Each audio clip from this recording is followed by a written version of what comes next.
Suéltatelo, tío. De las juntadas en casa psycho salen, como veis, maravillas. Y el rap está dentro nuestro, como en las calles, las alcantarillas. Somos un clavo en el suelo, un segundo par de tetas. Y esto es el tipo de temas que escribo en mi cama a altas horas.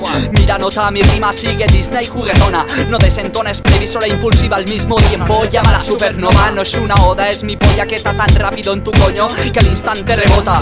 Vengo suelto en esto y os pulo solo con la base y os preparáis para ir abriendo el culo. Sabéis que en mi estilo un fijo en estructura no es seguro, como que cambio de métrica más que el sistema educativo del país de pandereta de mierda en el que vivimos. Si queréis el premio Nobel, consultad en mi cabeza los archivos, que esto no lo hace Hopkins. Soy Mario subido a Yoshi, doy más por culo que luchar en Tekken 3 contra Eddie. Gordo como este párrafo, como yo en enero después de haber comido en diciembre los turrones navideños. Cae el aguacero aunque no estamos en abril. Harto de rap insípido como el arroz basmati. A mí echadme algo de curry en mi letra esquizofrénica. Cuando destapo el bolivic la libreta se ruboriza, como esas pijillas tontas que idolatran al Rafa Mora. Si está en nombre de todos es por ser tan gilipollas. Exponente del machismo, yo me cago hasta en su sombra, que hoy nadie se libra de los dardos de mi lengua sucia. Os hago tragar vómito mientras practico Kama Sutras y me lo monto con aguda. Ya nadie es brújula, yo soy la brújula o la bruja, o el conde Drácula, o el acelerador de partículas agitando una molécula. La reacción química, la teoría, la práctica, un piercing en la barriga que a los chicos siempre excita, o una raza. Reason, me defino en cada párrafo, ya lo dicen los mandamientos.